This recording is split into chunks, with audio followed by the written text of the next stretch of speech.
right, momentarily.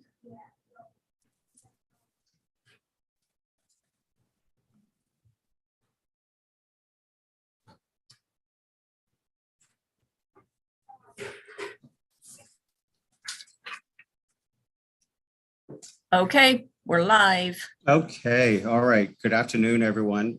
To the environment, welcome to the Environment Subcommittee. And our goal today is to get through hopefully a majority of the magnum opus known as House Bill 653, which Delegate Love is sponsor of and Delegate Boyce is co-sponsor of. So, just by way of background, as you heard during the hearing, this was a bill that we got late last session. We decided we put it off to summer study.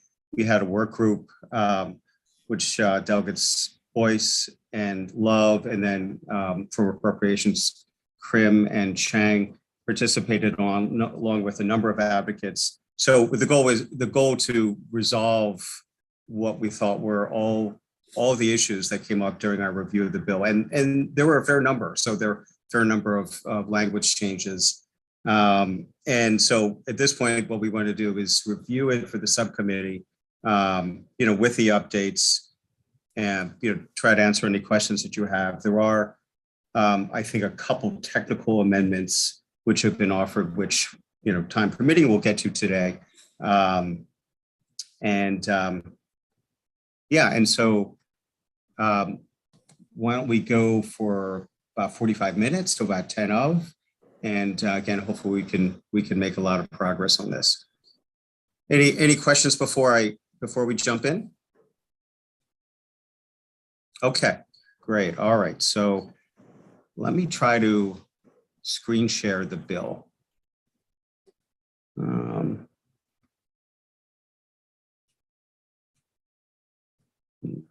doesn't. There it is.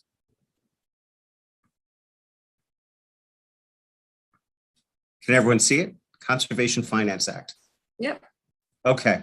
So Kristen will be reviewing the substance of the bill, and like we did last night when we were talking about the EPR bill, just jump in. Don't worry about raising your hand. Just jump in if you've got questions, and we'll go from there. And Kristen, just tell me when I need to move the page. Okay, sure. We're going to start, I think, on page 4. So this is House Bill 653, and it's a broad bill that touches on existing programs under the Department of Ag, Department of Environment, Natural Resources, makes changes to state procurement and contracting, but the common theme to think about is it's expanding opportunities for private investment in state environmental and conservation projects. So the first provision we're on is under the Department of Agriculture's cost share program. And at the bottom, starting on line 36, that provision is intended to ensure that landowners that are participating in the cost share program would not be prohibited from receiving compensation from greenhouse gas markets, carbon credits, or soil carbon programs. The next provision, starting on line 6, would authorize the Department of Agriculture, MDA, to enter into partnerships with organizations, experienced organizations, to assist private landowners with voluntary enrollment in carbon offset markets. Okay to move on? Yeah. All right, what's the next? So the next session relates to the Commission on Environmental Justice and Sustainable Communities. And so that the new language appears on page 6, starting in line 9. And that provision charges the commission with recommending options for ensuring that the Department of the Environment is making progress in advancing the human right to safe, clean, affordable, and accessible water for consumption, cooking, sanitation, health, and recreation purposes.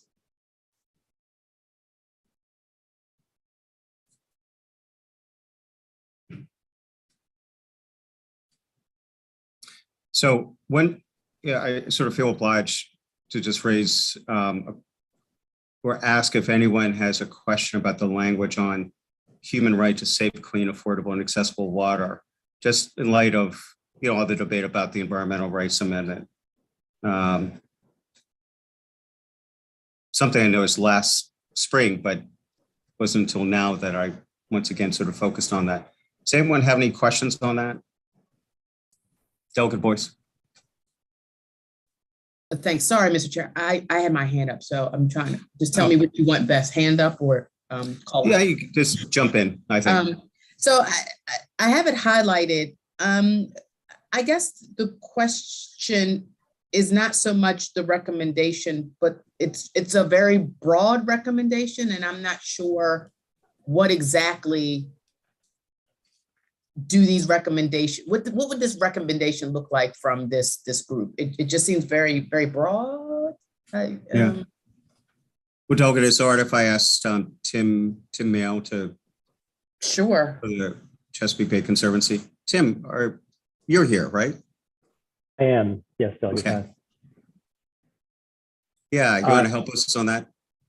Yeah, Delegate Boyce, that's correct. The language is very broad, and it's partly because this is sort of a new area for states to try to flesh out, and because the distinction between where Maryland's got still a ways to go on things like affordability is pretty unclear. So I think we saw it as in the working group that was part of this before the summer working group that the Delegate Son mentioned. Saw creating broad language would help both the commission and the state agencies, Maryland Department of Environment, figure out sort of where to start. There's certainly a lot of momentum right now in things like lead pipe replacement. So that would be a space where, for example, this recommendation could say, well, how are we doing with regard to lead pipe replacement and the equitability of lead pipe replacement? Yeah, but I guess my concern is that, and I'm on that commission, and so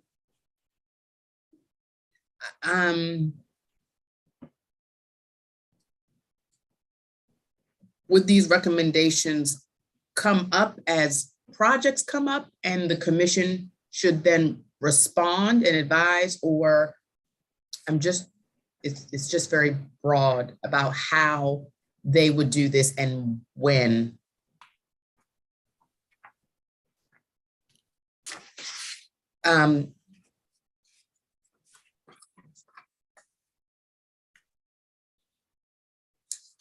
Well, how about this, Delegate? Maybe do you want to talk with Tim and the advocates to see if there's any tightening of the language that you would like to make it clearer, and then we can take that up at our next session on the bill. Does that make sense? Okay. All right, great. John, did you want to jump in with anything on this? Yes, thanks, Mr. Chair and Delegate Boyce. Nice to see you all. I just wanted to mention, I think earlier during the summer work group sessions, there was an issue that Delegate Boyce had raised first with this about whether the commission had the capacity given other requirements to do it. And I think you got feedback that was okay. And so I just wanted to mention that. Yeah, I understand, but sometimes when you see something again. Right, no, I wasn't disputing that. And the only thing I would say is a couple of other states, California enacted something like this, the actual language of a human right to water, and New York State voters approved at referendum.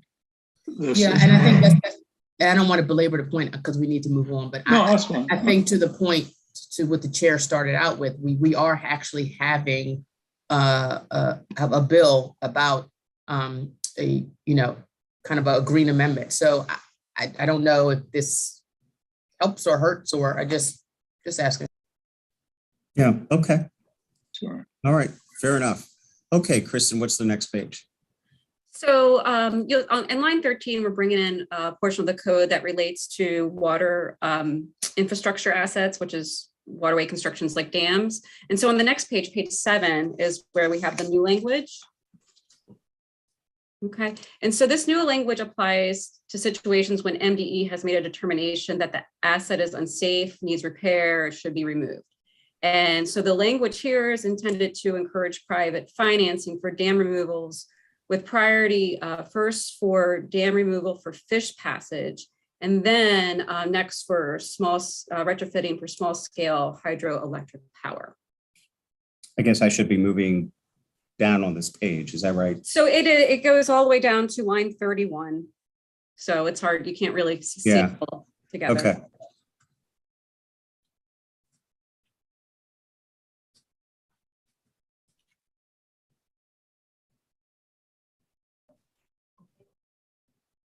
Okay. We all good with this? All right, let's move on. Okay, so if you just up on back to page 7, we're dealing with line 32. We're dealing with a portion of the code that relates to the existing Maryland Water Quality Financing Administration that's being renamed Maryland Water Infrastructure Finance Administration. So the next few pages or many pages are going to be relating to funds under that administration. So this is where we have our definition of blue infrastructure. And you can scroll down a little bit down to line 24. And then on the next page, I don't know if you want to pause here or just. Yeah, sure. Any question about the blue infrastructure definition? I know this was something that a lot of work went into during the interim. Okay. So page 9, line 25, it starts the definition of environmental outcome.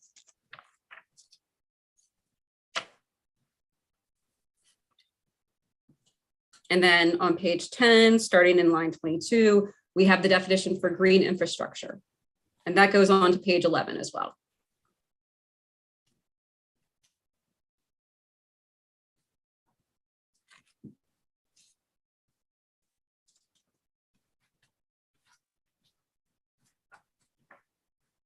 Okay. Any questions about this definition? All right, we'll move on. Okay, so the first fund started on page 13. Actually, that's not it yet. So starting on page 14, we have an expression of policy in lines 1 through 6 relating to installing and maintaining blue or green infrastructure. This is for water quality purposes. Can you scroll up again? What was right before this? Okay, thank you. Yeah, the new language begins on page 14. So this is under the administration.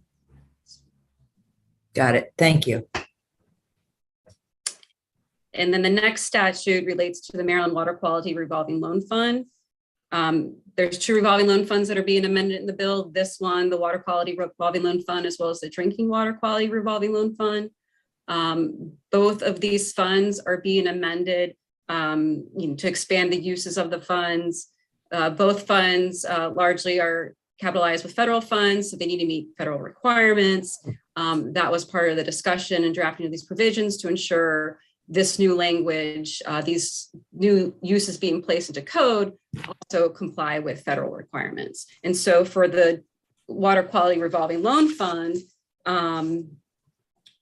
let's see, the expanded uses appear starting on page 16. This is, there's a variety of items being added, but one of the ones that's a common theme of the bill is that these funds could be used for green and blue infrastructure projects. Yeah, and also just want to mention here on page 15, there's a technical assistance sub-account. Right. That's established.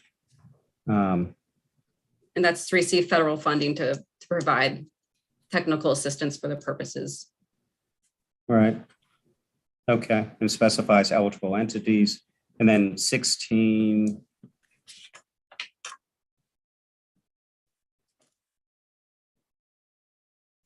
These were the added purposes. Correct.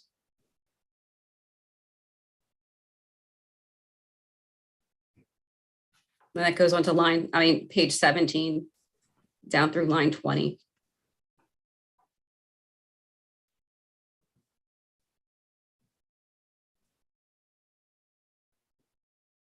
One thing I just want to point out is beginning, let's see, line 34 on page 16 goes on to the next page. Eligible activities or projects include those that propose a water quality benefit to Maryland's portion of the bay that are proposed and carried out by an eligible regional or interstate entity in the Susquehanna River watershed. And then next line, about which the secretary is consulted with the head of the environmental agency in which the project is located, for which the secretary has determined the allocation of credits for the Bay TMDL implementation plans. Yeah, that's the language. So this was discussed actually with through the Bay Commission with Pennsylvania representatives, and Pennsylvania is fine with this language.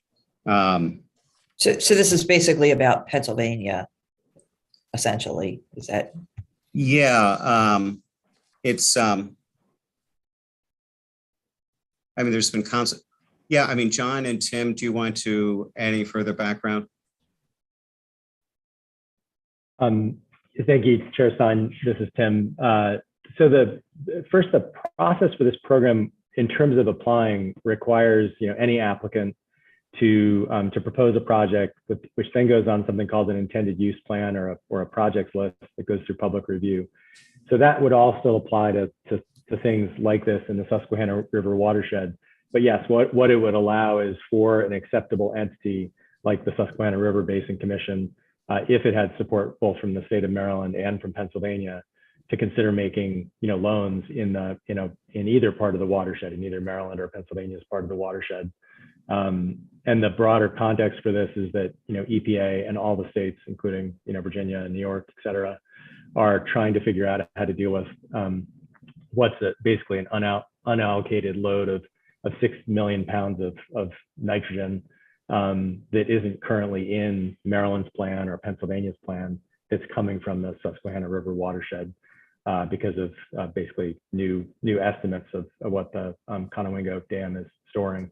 So it's meant to be a future solution for some of those, to meet some of those needs. And again, it would still have to go through all the process of ending up being prioritized by the state through this program, even if it had the two states support and a acceptable interstate entity like that. Thank you. Thanks, Tim. Okay, so then we move on to some other eligible uses, eligible projects here.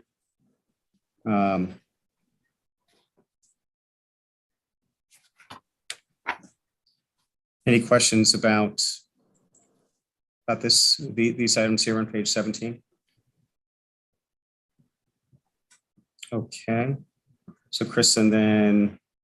So on page 18, line 14, we're bringing in the section that relates to the Maryland Drinking Water Revolving Loan Fund. Similar to the Water Quality Revolving Loan Fund, on page 19, we have this technical assistance sub-account being created to provide technical assistance for small drinking water systems in disadvantaged communities or communities disproportionately burdened by environmental harms and risks. And then it includes a list of financial assistance that can be provided. I know we've talked about the lead pipes, and it's all, the list goes down through line 28.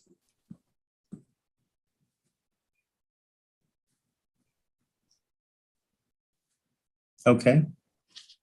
Any questions about this? Okay, let's move on. So We're rolling along. we're rolling. That's right. We're moving. So yeah, page 20, starting line 29, line 30, that's when we're adding language that's expanding the use of the drinking water fund. And then page 21 has several new items, line 6 through line 31.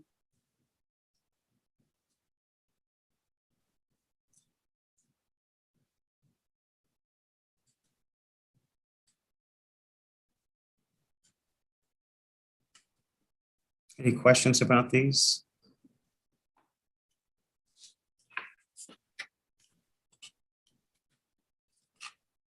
And again, Kristen, I guess, as you said at the outset, these are all consistent with federal authorizations under these funds. Is that right? That is my understanding, correct? Okay.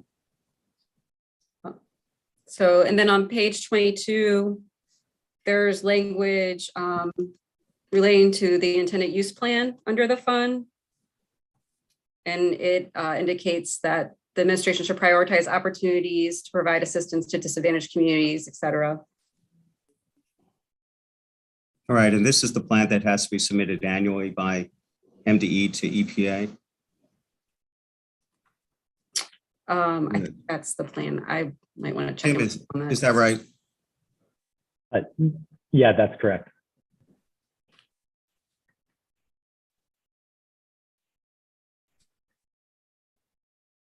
And here's where you have specific mention of toxic lead service line replacement. Line 21. Okay, any questions about these items?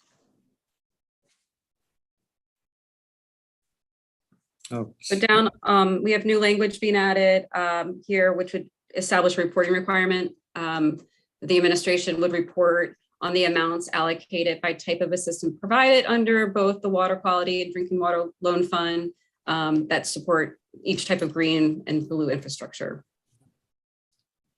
So that would come to the General Assembly. Okay, now we're moving to the natural resources provisions. This first provision, it's similar to what we discussed under the cost share program.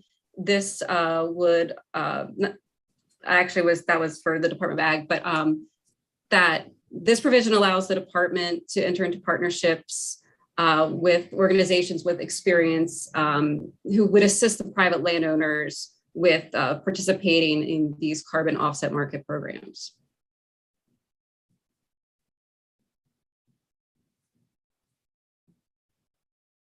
And then there's language requiring the department to begin implementation and support of at least one carbon offset project on state land and at least one in a marine or estuarine habitat just for purposes of learning more about establishing and verifying those types of credits. okay, any questions about this? All right, we'll move on. So we have a couple provisions relating. I'm sorry, this is MET. So this is MET, and we have a similar one for, I guess, forest conservation. Well, let's start with the MET one.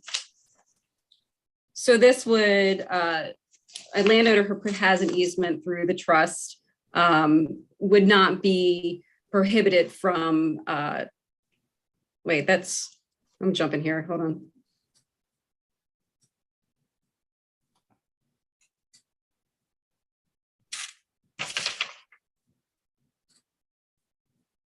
Yeah, so similar to what we had in the cost share, participation in these easement programs wouldn't prohibit a landowner from getting compensation for carbon credits or these ecosystem services types of markets. All right, provided they're consistent with, I guess, the Yes. easement agreement, yeah. Okay, any questions about this? Okay.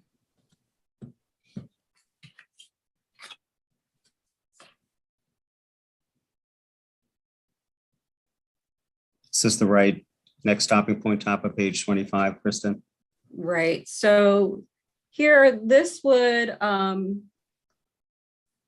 this provision is allowing landowners to use forests on state lands that are reforested or afforested after July 1st, 2022 to satisfy buffer or insurance provisions that are required by registries or protocols associated with the private forest carbon credit transactions.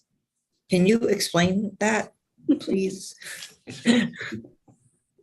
Or, I would Kristen, defer want me to to ask one of the Tim or experts, John? please. yeah, okay, Tim or John, can you explain that provision? Yeah, Chair Stein, a way to simplify it is imagine if there was a private landowner who had a forest of 100 acres and they wanted to sell carbon credits in the voluntary market to Southwest Airlines or something. Those protocols that exist might require that landowner or allow that landowner to be able to sell credits from 100 acres, but have to hold the other 10 acres in reserve.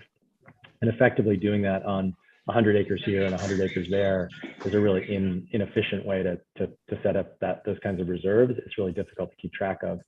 So the point here was to be able to let state forests count as that buffer or that reserve.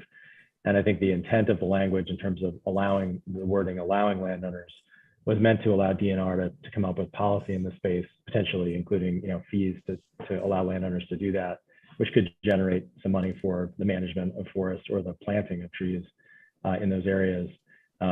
It would be a small amount of money either way and a small inconvenience for forest landowners either way. But Maryland has a special challenge, as do some other states in this region, because properties are so small. It makes it very unattractive for buyers to buy projects in Maryland. So this was meant to be a way to partly try to take some of those barriers out of the way of Maryland landowners to allow them to participate in carbon markets in a way that states, like Mississippi with 1,000 and 10,000 acre pieces of land can do. So what is the purpose of the buffers that are currently required? The buffers are set aside because what if something happens to the forest? What if there's a lightning strike and a small scale fire or a drought that kills a lot of the trees, and so the amount of carbon stored is less than expected. The buffer is meant to say, well, we also have this additional sort of credit that isn't used, and so even though our expected amount of carbon is a little bit lower, we've got this other supply that makes up the difference. But so does this result in private landowners getting credit for public land? No, because they're unsold credits. It would basically result in public lands, never being credited, never being sold, and it's just a question of sort of where that unsold amount of carbon is kept. Okay, and you expect DNR to develop regulations around this? Is that what you said? Yeah, I would very much expect they would have Is to do so, because they would need to figure out how to allocate and and also to prioritize where they would want to do reforestation or afforestation for the purposes of meeting this buffer opportunity. Great, thank you so much. And Tim, I think you said DNR would be paid for this, right? So it's not as if DNR is offering this for nothing. They would charge the landowner or something, which you then said could be used for maintenance or any other sort of related state forestry objective. Is that right? Mr. Chairman, I think that the language certainly allows DNR to do that. In the current status of the carbon market, where tons of carbon on the voluntary market are something like $10 a ton, we would be talking about a small amount of money either way. The carbon market is yet a particularly lucrative place to enter, but the language is there where it says by allowing landowners, that would presumably allow DNR to say, well, what would be appropriate fees that are lower than what the landowner's inconvenience is of maintaining the buffer on their own property, but worth DNR's time to collect. Okay. Any other questions about this? Okay. This next section, it's similar to the provisions under the environmental trusts. This is the Royal Legacy, and this would allow an easement under Royal Legacy to allow for the potential for economic return. And this is for the protection, management, maintenance, or improvement of ecosystem services. And then it has to meet certain conditions in order.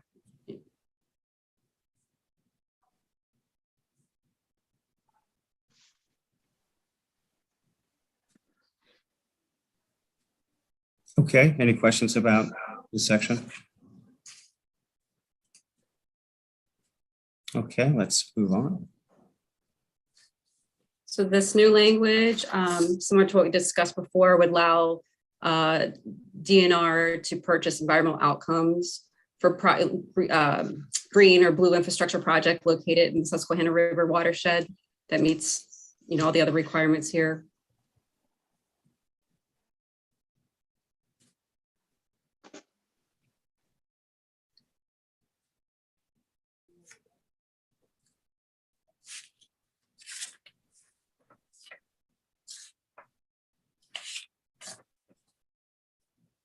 And I guess line 27 is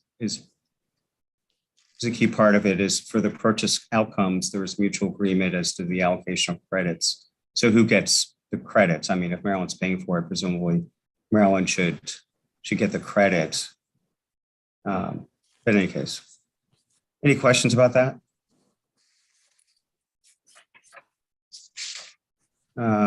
Okay.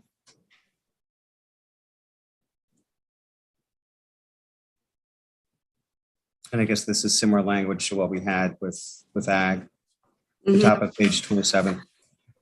That's correct.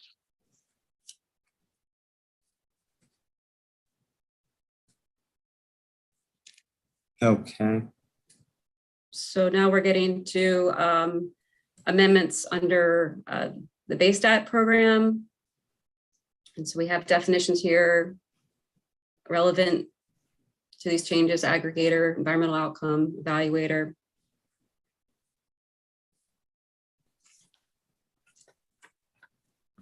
And so I think on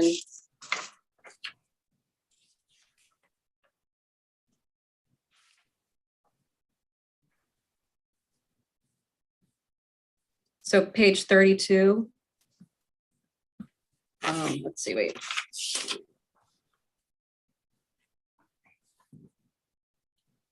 Just would allow the 2010 trust fund to be used for purchasing environmental outcomes under a pay for success contract.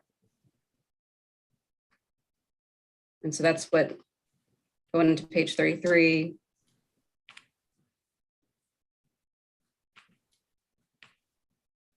And let's see. The criteria to be considered here at the bottom of 32. I'm sorry, can we go through that a little more slowly? Sure. Starting here. I guess starting on 32, subject to paragraph 4 of the subsection. Yeah, I'm just trying to understand. So this is just allowing pay for success contracts to purchase environmental outcomes. That, and it's also, it's changing the distribution of the funding under the fund. It talks about the base stat program must encourage and consider projects that, in addition to cost-effective and measurable non-point pollution reductions, provide co-benefits.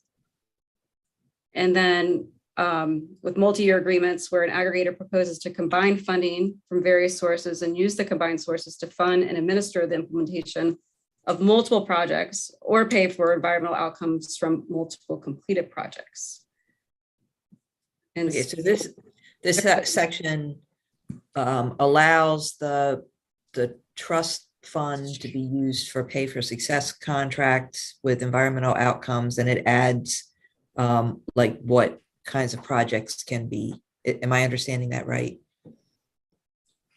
I mean, I think I just have a broad understanding. I got to really go back into to look at it. But the pay for success contracting is a big piece of this. Yeah, I'm just trying to understand it. Vaughn, and then I'll ask the advocates to weigh in. Thank you. Yeah. Thank you very much, Mr. Chair. So I guess this is kind of more of a global question about pay for success contracting, which I think I expressed some concerns about last session too, and forgive me, but I don't totally remember what the resolution or the answers were from the advocates. I know they did provide me with some documentation back then. And so I'll try to go through my email to try to make sure that I'm not making them do duplicative work 2 sessions in a row. But my concerns about pay for success contracting just in general are twofold. One, and I think I brought this up last year, there was an interesting DLS report written in January 2013, which experimented or which evaluated pay for success contracts, also known as social impact bonds, for prison reentry programs. And while the analysis is obviously specific to that, and we're not at all talking about prison reentry today, and I can of course share the report if people haven't seen it, it sort of takes a dim view on social impact bonds and pay for success contracting more broadly. And it says things that, the results of its analysis is that the cost of a social impact bond program cannot be justified by offsetting savings. Other potential benefits do not justify the cost or complexity of a social impact bond program either, and goes on and on. So I can share it, but I guess my first question, and we can go in order, but I guess my first question is whether anyone has seen this DLS report, whether any of these concerns made in the context of prison reentry are potentially applicable here. And specifically, I think the one concern that's brought up in this DLS contract that maybe is already addressed in the current iteration of the bill is the risk of early contract termination. This has come up in a number of different studies that I've looked at, but essentially early termination clauses in these pay for success contracts allow funders to cut their losses if preliminary evaluations suggest that a program would be ineffective. But the problem is the government sort of pays to set up the project, but then if the preliminary evaluation suggests the project is ineffective, then the funder exercises this early termination clause in the project, but then the government has contributed initial funds to launch the project and so is exposed to sort of early termination risk. So my first 2 questions are, number one, has anyone seen the DLS report? Are its findings applicable to what we're talking about here? My second question is, would there be a possibility of an early termination clause in this bill for conservation finance for blue and green infrastructure projects? And if so, is that a problem? All right, Tim and John, do you want to try to address those? I'm happy to try, Mr. Chairman. So the one of the things that the advocates for pay for success in the social space say is, wow, doing this in the environment space is so much easier than in our space. So it's seen as simpler in the environmental context, for example, with water pollution to track outcomes. The second is that the practice, whereas exactly what you described, the practice in the social space has been that philanthropies, foundations have put a lot of money into the projects. What's happening in places like Anne Arundel County, where you've seen pilot projects and pay for success, is that there isn't that philanthropic partner. So there's nothing in this language or in any other section of the bill that would allow or facilitate or encourage that kind of early termination.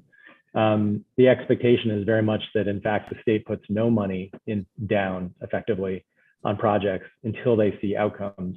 That's the way that it's been set up so far to date in other projects in Maryland. Like there was an initiative that DOT launched that they described saving a significant amount of money that again involved no sort of money down by the state at the early stages of the contract. So the expectation would not be that the state would have had basically stranded dollars, but sort of the opposite.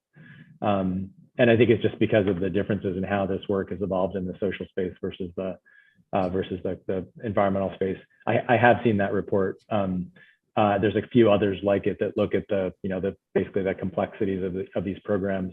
And one of the other pieces that's really been a challenge in the social impact bond or the social pay for success space is that the programs, just because of the way that they were designed, to have really, really expensive monitoring programs. And that's not been the case in Chesapeake Bay or in the environmental space, in particular because we have strong programs to build on, like the BayStat program, where there's a lot of quantification tools already in place. So that's very helpful. And if I could ask a follow-up, Mr. Chair, that's related. Sure. So this distinction between environmental and social programs, is making sense to me, and it's intuitive. The other issue that I think has come up in, I guess, mostly these social impact bonds, other than the early termination clause, which I'm happy to hear that, hopefully won't be an issue here, is basically the definition of success, and the definition of success being manipulated in a way to sort of check a box so that funders are paid, but in a way that doesn't actually achieve the outcomes that we want socially. So an example is there was something y'all probably know, a Pay for Success social impact bond program in Utah, and it was initially reported to help 99% of students in its sort of first cohort avoid special education services. Goldman Sachs paid about $5 million for the project. They earned their first tranche of payments was, I think, about $300,000. And they supposedly had reduced the number of children who would have otherwise needed special education, which sounds great. But then it came out in a number of evaluations that this high rate was premised on some unfounded assumptions that every single child in the cohort would have otherwise needed special education, when apparently that was not the case. And so the entire model came under intense scrutiny in Utah, sort of bipartisan scrutiny, that essentially the entire project had been a bit of a sham.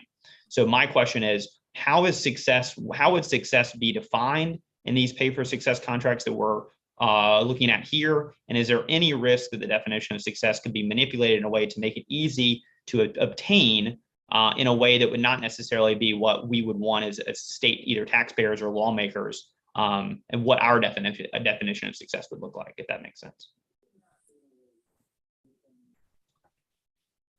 And Mr. Chair, do you want me to respond to that, or? Yes, or... I'm sorry. Yes, go ahead. Great.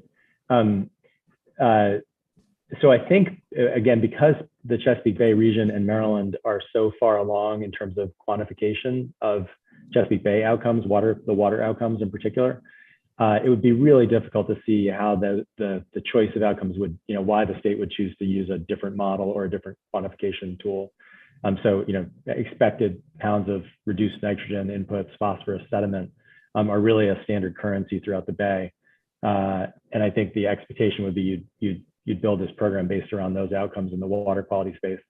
The carbon space is evolving, and we talked a little bit earlier about the different carbon protocols. But again, the state would have to describe the method it was going to use to accept or quantify outcomes in the early stages of a procurement process, and then get bids from somebody for delivery of those outcomes, carbon or water quality outcomes. So you'd have, I assume, in an RFP process, that would be the expectation of what the state would use here. You'd have that transparency around the criteria that would be used. So it seems like, again, because the Chesapeake Bay is so far along, that you'd have less of that ability to game the system. Maryland's really got exceptional tools to quantify natural resources. Great. Okay, that's helpful. And I'm sorry for the screen. Delegate Stein, We can see your email. Your email. Oh, my apologies. Ooh, okay. Let me go back. Stop sharing. Stop sharing. Sorry. Good catch, guys. Well, thank you, Tim. I appreciate that answer. I'm sorry for monopolizing so much of our time. I know that we're on the way out. I'll just flag one additional concern I have, but I'll maybe call Tim and try to talk offline about it so that I'm not monopolizing so much of the time. But I also have a concern with the cost efficiencies of these models with respect to labor costs. I'm worried that if we outsource these projects, one of the ways that they'll be less expensive for the state is by cutting corners on labor costs. And I have just a concern about what labor standards exist in the bill as it relates to pay, whether workers are going to be paid less, whether workers would be unionized or not unionized. So that's just, I think we probably don't have enough time to delve into that, but I just want to flag that for discussion, either between now and the next meeting or at the next meeting. But I appreciate the time. Thank you, guys. Yeah, Mr. Chair, that's an issue I'm also interested in as well. Okay. And I'm sorry, but as I got distracted as I realized that I screen share on my email as opposed to the document. So I was trying to find the bill again. Could you, Vaughn, would you mind just summarizing what you just said? Yeah, my last point there. Yes. Yes. I am concerned that one of the ways that these Pay for Success contracts will create some economic efficiencies for the state is by cutting labor costs. basically by outsourcing this to individuals who wouldn't otherwise do projects under other types of procurement, and that those employees will be paid less than what we normally would do. And maybe that's unfounded. Maybe there are no differences in pay. Maybe there are no differences between union density between workers who would do these projects under a pay for success model versus the union density of workers who would do it under a normal procurement arrangement. This could be a completely misguided thought, but this is something that's come to mind for me. So I just wanted to flag it, not necessarily for discussion today, but maybe for a future one. Okay. Well, I guess let me ask if there's any way that's sort of offline. You and I know Delegate Ruth, you said you had a similar concern. Can speak with the advocates, Jim and John, to see if there's any language resolution to this that could address it. Sure, absolutely. And you would think so. I mean, I think that would be a pretty easy fix. Yeah. To the extent that there's no labor standards language already in the bill.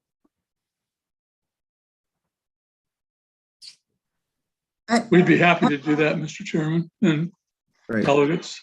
Okay, thank you. And Thank you. with that, we're going to have to wrap up our subcommittee. So we'll pick up with our next regular subcommittee meeting next Wednesday, where we left off here on page 32.